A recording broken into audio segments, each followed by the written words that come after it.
Hello, all the CA Inter champions. So this is a video very important for all of you to plan your 80 days. Previous video I have given the 80-day planner. There, if you see, I have given the subject breakdown I have given. In that subject breakdown, 3 subjects I am going to give you a roadmap as to how to prepare in order to score 80%. Law, if it comes for 100 marks, you will definitely get 80 plus if you follow the procedure what I said now. That 80-day plan wherever law 2 hours 3 hours is given integrate in this way, then success is assured. You will come out with a super success in the Jan attempt. Okay, this is applicable for those who are writing for the first time for Jan, or written already a group in September and now going to give another group, or those who have already given for September exam and not confident about your exams. For every one of you, this will be applicable. Clear, everyone? So this is a systematic planner as to how to plan your law paper, DT paper, FM paper. In that 80-day sessions, wherever law comes, read in this sequence. Okay, I am not going to give any expectations here because my expectations will not go right. Neither me nor anyone. The expectation is always an expectation.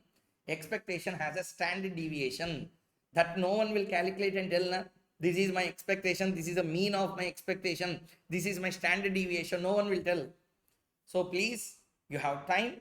Don't ask for any expectation now. This is not the time to know all those things. Learn everything. When I say learn, not study, learn. Learn means having the knowledge of, get the knowledge relating to all these things. Okay, listen till the end. Great news is there with regard to FM as well. A super way of preparing FM also is given in the video. So please listen till the end. First one, law. In terms of law, I divided the total schedule into 5 parts. Technical part of law paper, procedural phase, interpretative phase, pure theory, and testing of knowledge. First phase, technical phase of law paper. See, there are totally 7 chapters inside your law which are technical in nature. Means what?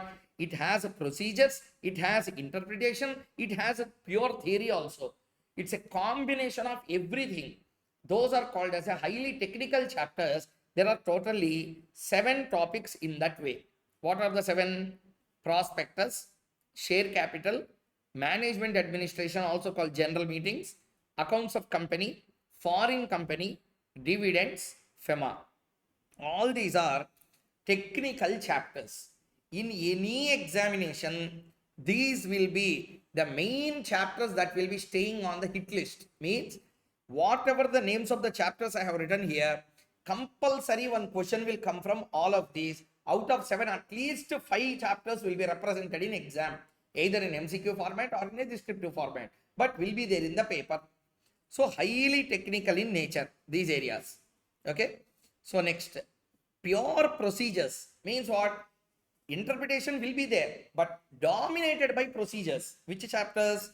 Incorporation chapter, dominated by procedure. How to incorporate 1-person company, how to incorporate normal company, how to get the license for Section 8 company. Okay, how memorandum article should be. I wanted to change the name of the company. What is the procedure? I wanted to change the register office of the company. What is the procedure? It is procedural chapter.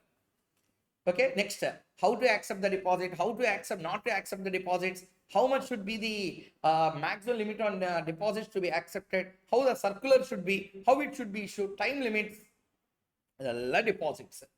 Okay, when to register the charge, what is the time limit, extension time, procedures, how to apply, when to apply, form numbers, procedural, another chapter, charges.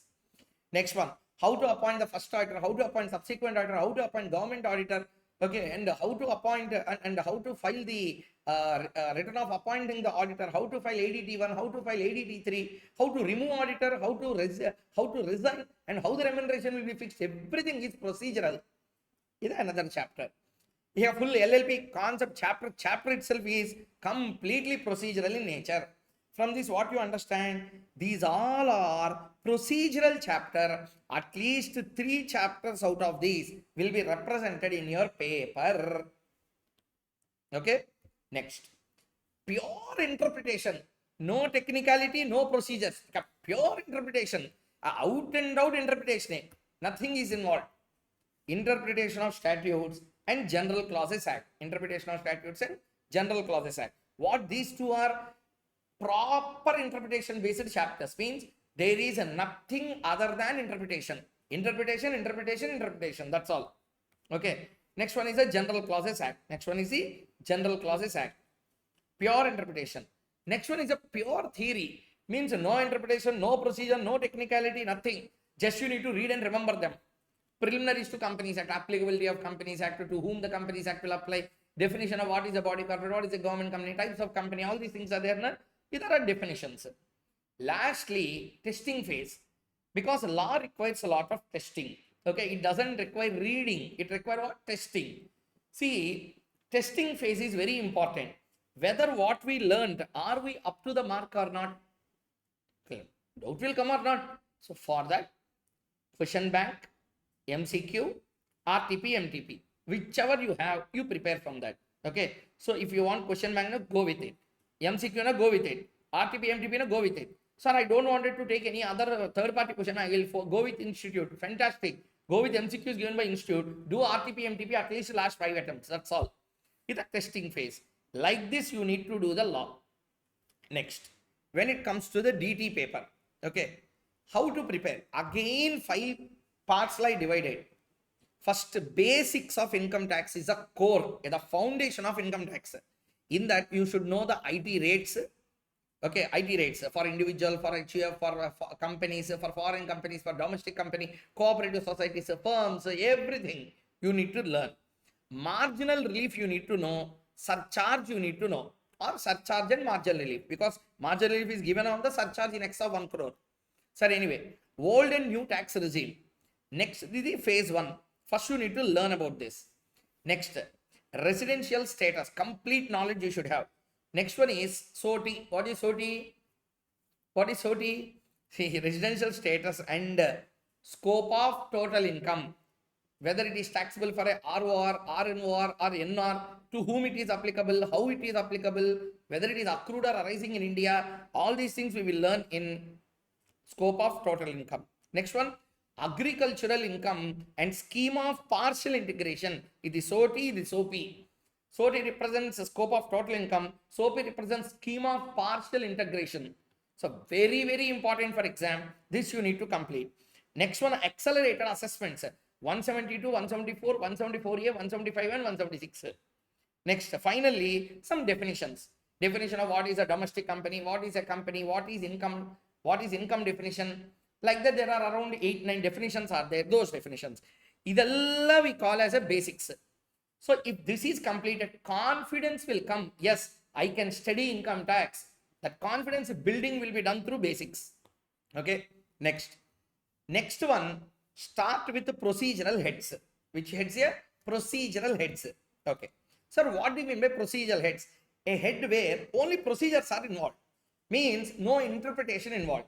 No interpretation involved. See, I will give you an example.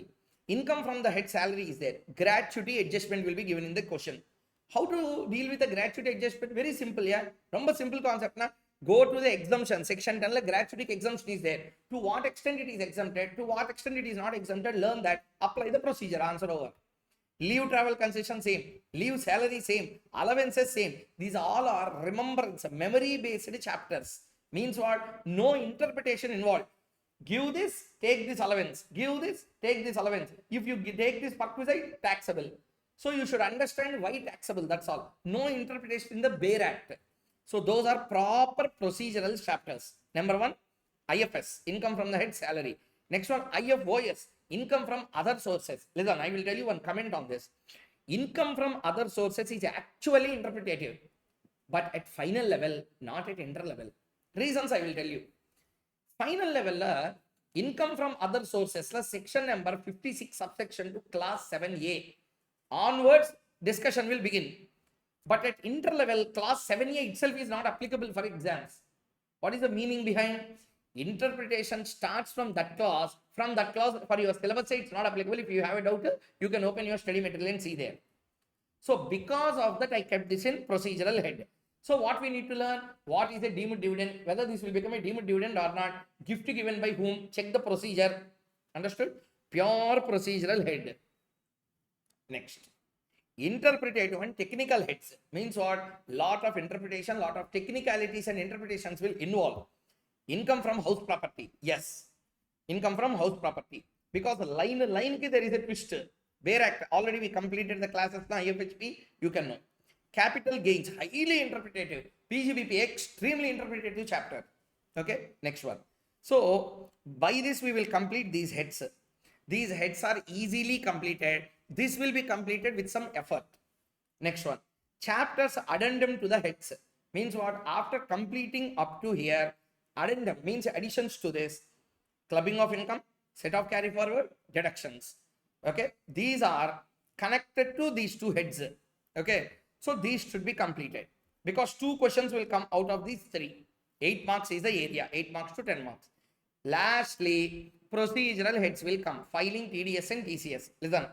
TDS and TCS the institute material Mahabharatam was given.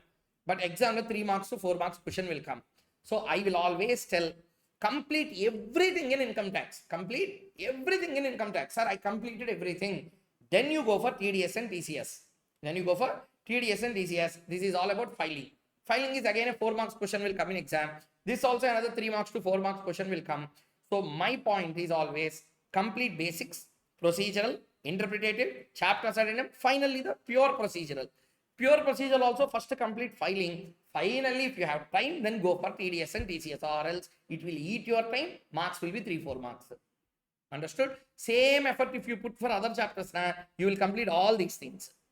So that's the matter in which you need to go on. This is relating to DT paper. Now let's come to FM paper. Very, very important here. See, FM I divided into 4 parts. Chapters not involving TVM, time value of money. Chapters using TVM. Chapters calculating TVM. Sir, what is this, sir? That's why I said, whenever you read finance, finance is not like some newspaper. Na? You should understand the subject matter of discussion in FM and then you have to read it. See, chapters not involving time value of money. So there are chapters not involving time value of money. Yeah, yes. Leverages chapter, nowhere you will find time value of money. Ratios chapter, you will not find any time value of money. PV factors you don't see. Working capital estimates or management, you will never see any PV factor. Now students will think, really? Yeah? Yes. We never observed that. Yes. You will never observe that. But that is the observation you need to make. These 3 chapters, nowhere PV factor will come. Rarely 1 or 2 questions intentionally if they ask will come. 99% of the cases, you don't find any kind of PV factor in those chapters. So, even though a student is allergic towards time value of money, still you can do good with these 3 chapters. Next, chapters using TVM means these chapters are living because of time value of money. Which chapter? Capital budgeting and PV factor. So, complete chapters say PV factor the dependent. Clear? Next, see, Walter model you have to calculate. KE should be there. PV factor, KE. Or Gordon model is required. KE is there. PV factor. Wherever you see PV factor will come. Sir, cost of capital you have given here. Sir, cost of capital also KE, KD. That's the difference. These chapters uses TVM. These chapters calculate the TVM. Means what? Cost of capital chapter, we calculate PV factor KE, KD, KP, KR. We are not using PV factor. We are calculating PV factor. We are calculating time value of money. Same even with the capital structure theory. We will calculate KE with a missing figure. KD with a missing figure. KO as a missing figure. We will calculate in capital structure theory.